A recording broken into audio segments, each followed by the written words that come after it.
Great Expectations by Charles Dickens. Chapter 1. My father's family name being Pirrip, and my Christian name Philip, my infant tongue could make of both names nothing longer or more explicit than Pip. So I called myself Pip, and came to be called Pip. I give Pirrip as my father's family name, on the authority of his tombstone and my sister, Mrs. Joe Gargery, who married a blacksmith. As I never saw my father or my mother, and never saw any likeness of either of them, for their days were long before the days of photographs, my first fancies regarding what they were like were unreasonably derived from their tombstones. The shape of the letters on my father's gave me an odd idea that he was a square, stout, dark man with curly black hair. From the character and turn of the inscription, also Georgiana, wife of the above, I drew a childish conclusion that my mother was freckled and sickly. To 5 little stone lozenges, each about 1.5 feet long, which were arranged in a neat row beside their grave, and were sacred to the memory of 5 little brothers of mine, who gave up trying to get a living exceedingly early in that universal struggle, I am indebted for a belief I religiously entertained, that they had all been born on their backs with their hands in their trousers' pockets, and had never taken them out in this state of existence. Ours was the Marsh Country, down by the river, within, as the river wound, 20 miles of the sea. My first most vivid and broad impression of the identity of things seems to me to have been gained on a memorable raw afternoon towards evening.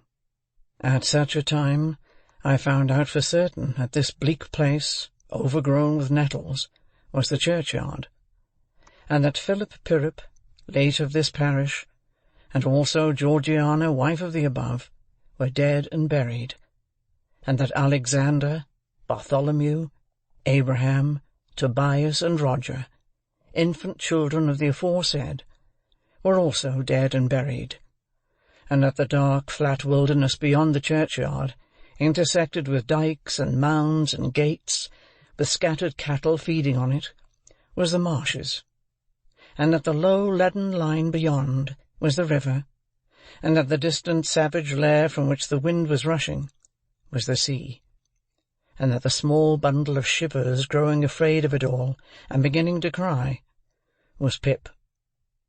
"Hold your noise!"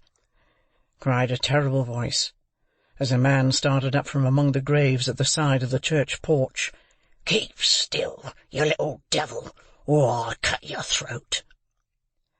A fearful man, all in coarse grey, with a great iron on his leg, a man with no hat, and with broken shoes, and with an old rag tied round his head, a man who had been soaked in water, and smothered in mud, and lamed by stones, and cut by flints, and stung by nettles, and torn by briars, who limped, and shivered, and glared, and growled, and whose teeth chattered in his head as he seized me by the chin.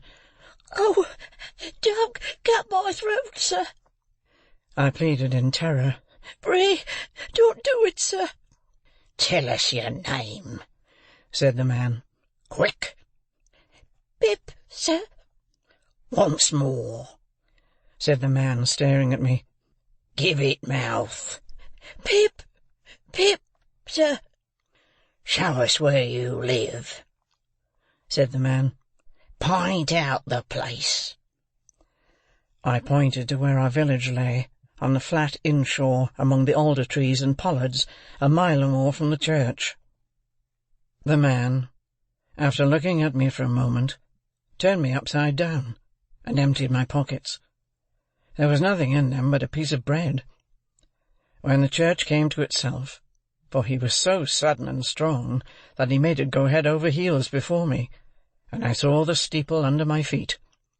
When the church came to itself, I say, I was seated on a high tombstone, trembling, while he ate the bread ravenously. "You young dog," said the man, licking his lips, What fat cheeks you ha' got!" I believe they were fat, though I was at that time undersized for my years and not strong. "Darn me if I couldn't eat 'em," said the man, with a threatening shake of his head.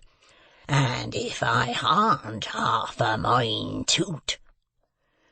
I earnestly expressed my hope that he wouldn't, and held tighter to the tombstone on which he had put me, partly to keep myself upon it, partly to keep myself from crying. "Now, look'ee here," said the man. "Where's your mother?" "There, sir," said I. He started, made a short run, and stopped and looked over his shoulder. "There, sir." I timidly explained. "Also Georgiana. That's my mother." "Oh," said he, coming back. "And is that your father along of your mother?" "Yes, sir." said I. "Him too. Late of this parish." "Ah," he muttered, then considering. "Who do you live with? Supposing you're kindly let to live, which I han't made up my mind about." "My sister, sir. Mrs. Joe Gargery, wife of Joe Gargery, the blacksmith, sir." "Blacksmith, eh?" said he, and he looked down at his leg. After darkly looking at his leg and me several times, he came closer to my tombstone, took me by both arms, and tilted me back as far as he could hold me, so that his eyes looked most powerfully down into mine, and mine looked most helplessly up into his.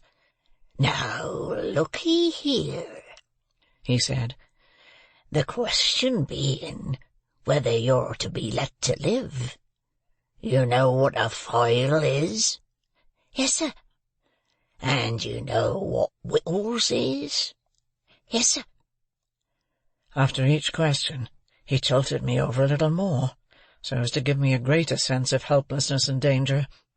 "You get me a file." He tilted me again. "And you get me whittles." He tilted me again. "You bring 'em both to me." He tilted me again. "Or I'll have your heart and liver out."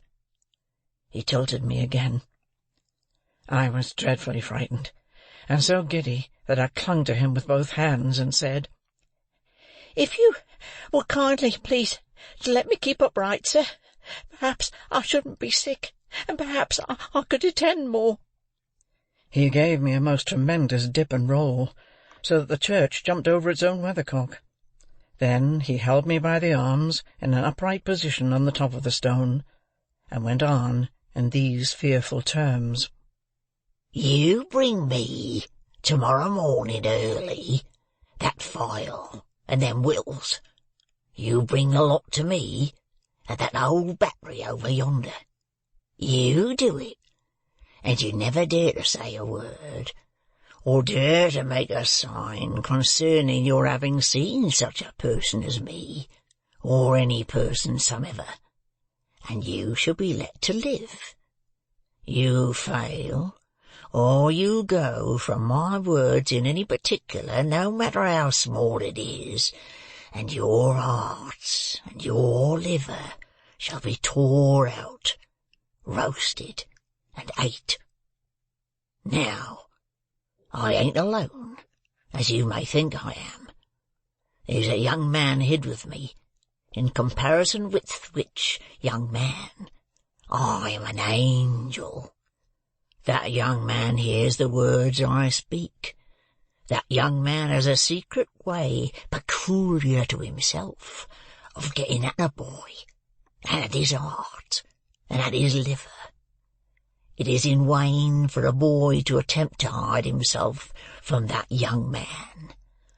A boy may lock his door, may be warm in bed, may tuck himself up, may draw the clothes over his head, may think himself comfortable and safe, but that young man will softly creep and creep his way to him and tear him open. I'm a-keeping that young man from harming of you at the present moment, with great difficulty. I find it very hard to hold that young man off of your inside. Now, what do you say?" I said that I would get him the file, and I would get him what broken bits of food I could, and I would come to him at the Battery early in the morning. "Say, Lord strike you dead if you don't," said the man. I said so, and he took me down. "Now," he pursued, "you remember what you've undertook, and you remember that young man, and you get home." Good night, sir," I faltered. "Much of that," said he, glancing about him over the cold wet flat. "I wish I was a frog, or a eel." At the same time, he hugged his shuddering body in both his arms, clasping himself as if to hold himself together, and limped towards the low church wall. As I saw him go, picking his way among the nettles and among the brambles that bound the green mounds, he looked in my young eyes as if he were eluding the hands of the dead people, stretching up cautiously out of their graves to get a twist upon his ankle and pull him in. When he came to the low church wall, he got over it, like a man whose legs were numbed and stiff, and then turned round to look for me.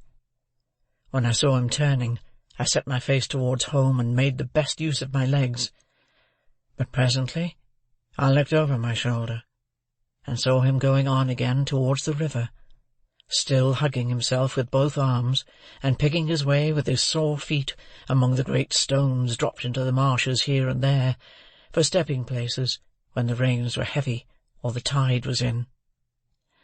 The marshes were just a long black horizontal line then, as I stopped to look after him, and the river was just another horizontal line, not nearly so broad nor yet so black, and the sky was just a row of long, angry red lines and dense black lines intermixed.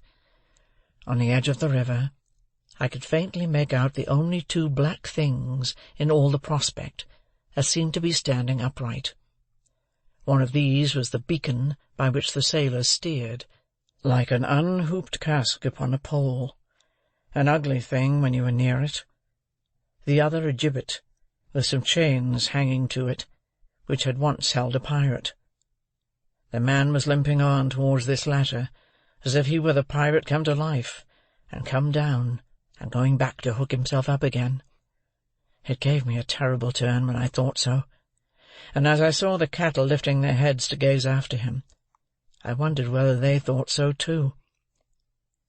I looked all round for the horrible young man, and could see no signs of him. But now I was frightened again, and ran home without stopping. End of chapter 1.